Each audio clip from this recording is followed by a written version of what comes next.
बंजारन बहू। कमला एक बहुत स्वार्थी महिला है। उसने पैसों के लिए एक ऐसे इंसान से शादी की जो पहले से शादीशुदा और एक बच्चे का पिता भी था। कमला के पति को मरे हुए एक अरसा बीत गया है। अब वो अपने सौतेले बेटे वैभव के साथ रहती है। वैभव के दिल में अपनी माँ को लेकर इतना डर है कि वो अपनी माँ के सामने एक शब्द नहीं बोल पाता। उसकी माँ जो कहती है उसको सर झुकाकर वही मानना पड़ता है। वैभव, तुमने अभी तक घर का काम क्यों नहीं किया? तुमसे कितनी बार कहा है कि सूरज निकलने से पहले तुम घर की साफ सफाई पूरी कर दिया करो। वैभव कुछ नहीं बोलता, चुपचाप सर झुकाए अपनी माँ की बात सुनता रहता है। तभी पास में खड़ा नौकर सुखराम कहता है, मालकिन, वैभव बाबा को रात से तेज बुखार है, इसलिए वो सुबह जल्दी उठ नहीं पाए। उनके बदले मैं घर की साफ सफाई कर देता हूँ। इसे कोई बुखार नहीं है। मैं इसे अच्छी तरह से जानती हूँ। ये सब काम न करने के बहाने हैं। सुखराम काका, बोल दो इसे, सारे घर का काम यही करेगा।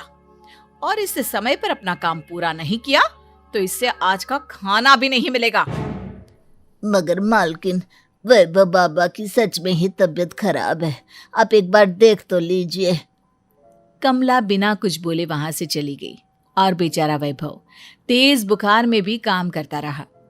कमला वैभव की शादी एक ऐसी लड़की से कराना चाहती थी जो अनपढ़ हो और कमला से इसी तरह डरे जिस तरह वैभव डरता है, ताकि वैभव की सारी जायदाद और धन दौलत उसकी मुट्ठी में रहे। लेकिन आज के जमाने में ऐसी लड़की मिलना मुश्किल है। कमला कार में यही सब कुछ सोचती जा रही थी कि तभी रास्ते में, अरे ड्राइवर, तुमने कार क्यों रोक दी? और ये इतना शोर कैसा? मैडम, आगे कुछ बंजारों का खेल चल रहा है, इसलिए भीड़ लगी है। मैं अभी भीड़ को साइड में करवाकर कार निकालता हूँ। ड्राइवर भीड़ को साइड करके कार निकालने की कोशिश करने लगा कि तभी कमला की नजर रस्सी पर चल रही एक फुलवा नाम की बंजारन पर पड़ी। क्यों ना मैं इस बंजारन की शादी वैभव से करा दूं? ये तो अनपढ़ लग रही है, मेरे पैरों तले दबकर भी रहेगी। मुझे अभी इसके माँ बाप से बात करनी होगी। ये सोचकर कमला ने उन बंजारों से बात की और उन्हें शाम को अपने घर बुलाया। फुलवा के माता पिता वहां उसे लेकर आ गए। उन्होंने इतना आलीशान घर पहले कभी नहीं देखा था। अच्छा हुआ आप लोग आ गए। देखिए, मुझे घुमा फिरा कर बात करने की आदत नहीं है, इसलिए सीधे सीधे मुद्दे पर आती हूँ। मुझे आपकी बेटी बहुत पसंद है। मैं अपने इकलौते बेटे की शादी आपकी बेटी फुलवा से कराना चाहती हूँ। इसके बदले में आप जो चाहो वो ले सकती हैं। तभी फुलवा की माँ कहती है, ये क्या कह रही है मैम साहब? कहीं आप हमारी गरीबी का मजाक तो नहीं उड़ा रही ना? आप मेरे बेटे से मिल लो। अगर आपको मेरा बेटा पसंद आता है तो मैं कल से ही शादी की तैयारी शुरू कर दूंगी। सुखराम, वैभव को लेकर आओ। फुलवा अपनी माँ के कान में फुसफुसाती है, माँ, कहीं इस मेम साहब का छोरा पागल तो ना है? फुलवा अपनी माँ से बात कर रही होती है कि वैभव वहां आता है। फुलवा उसे देखती ही रह जाती है और उसके माता पिता उसकी शादी तय कर देते हैं। शादी वाले दिन किसी को फुलवा और वैभव की बेमेल विवाह की बात समझ में नहीं आती। फिर भी एक औरत कमला से पूछ ही लेती है, कमला जी, आपने अपने इकलौते बेटे की शादी देहाती गवार से क्यों करा दी? ये बंजारन आपके घर की बहू बनने लायक तो नहीं है। कम से कम अपने स्टेटस का ही ख्याल कर लिया होता। बहू तो अपने टक्कर की लाती, आपने तो बंजारन को ही बहू बना लिया। अब कमला को समझ में नहीं आ रहा था कि इस बात का क्या जवाब दे। वो कुछ देर चुप रही और सोच समझ कर कहती है, बहन जी, आपको तो पता है आजकल के बच्चे किसी की बात कहाँ सुनते हैं। मैं तो अपनी बहू एक पढ़ी लिखी और अपनी सोसाइटी की ही ढूंढ रही थी। लेकिन मेरे बेटे ने मेरे सामने इस बंजारन को लाकर खड़ा कर दिया। बोला कि मैं शादी करूंगा तो इसी से। अब भला मैं क्या करती, मुझे अपने बेटे के सामने झुकना ही पड़ा। कमला की ये बातें सुखराम भी सुन रहा था। उसने ये सारी बातें वैभव को जाकर बता दी। काका, मैं तो फुलवा को जानता भी नहीं, फिर माँ मेरे बारे में झूठ क्यों कह रही है? अरे बेटा, तुम कितने भोले हो, तुम्हें कुछ भी नहीं पता।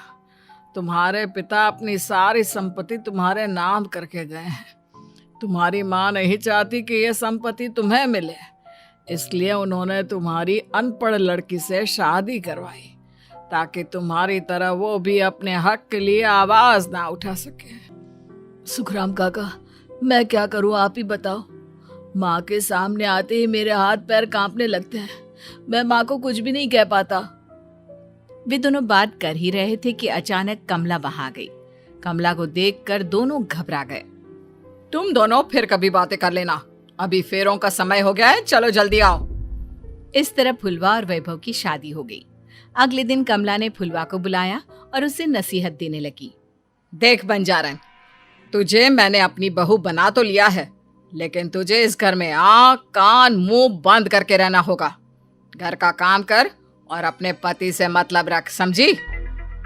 कमला का ऐसा रवैया फुलवा को बिल्कुल समझ में नहीं आया।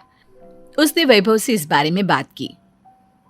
सुनिए ना, माँ जी ने जिस तरह मुझसे बात की मुझे अच्छा नहीं लगा। शादी से पहले तो वो मुझसे बहुत अच्छे से बात कर रही थी, लेकिन शादी के बाद उन्हें क्या हो गया? तुम ज्यादा मत सोचो, जैसा माँ कहती है वैसा ही करो। ये कहकर वैभव वहां से चला गया। अगले दिन वैभव को घर के नौकरों की तरह काम करता देख फुलवा को बहुत हैरानी हुई। फुलवा ने इस बारे में सुखराम काका से बात की तो सुखराम काका ने फुलवा को सारी बात बता दी।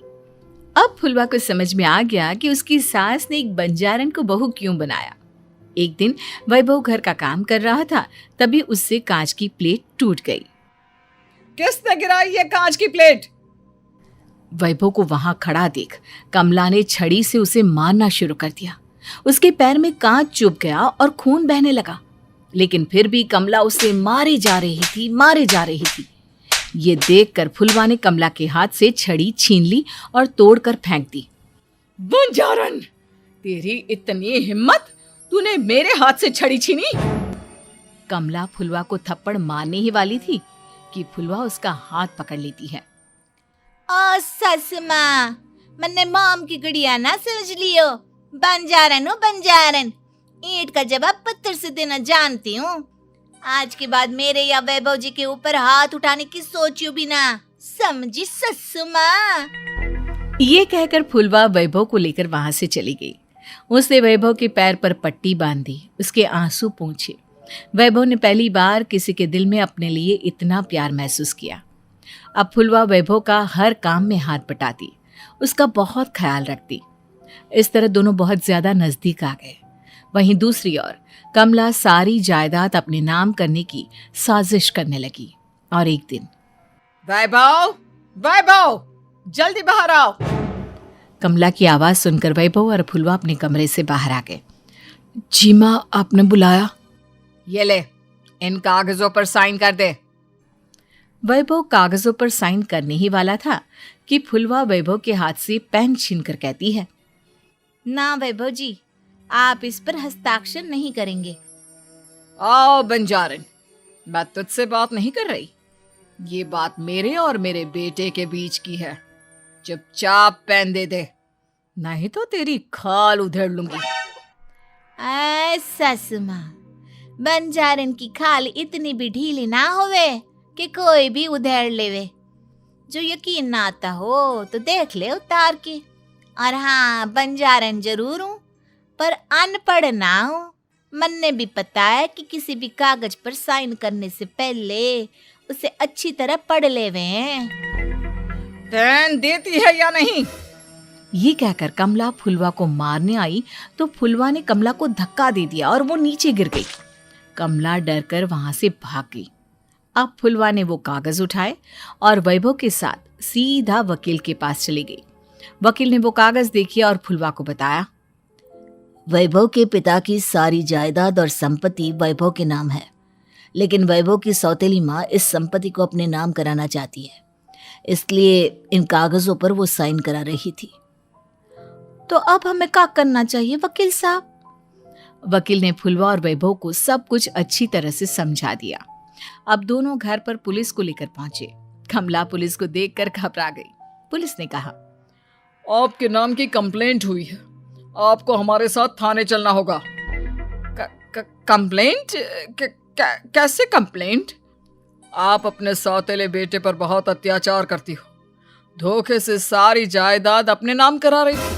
अब नहीं इंस्पेक्टर साहब, जरूर ये मेरी बहू की कोई साजिश है, इसने गलत कंप्लेंट की है। मैडम, शिकायत आपकी बहू ने नहीं बल्कि आपके बेटे वैभव ने की है।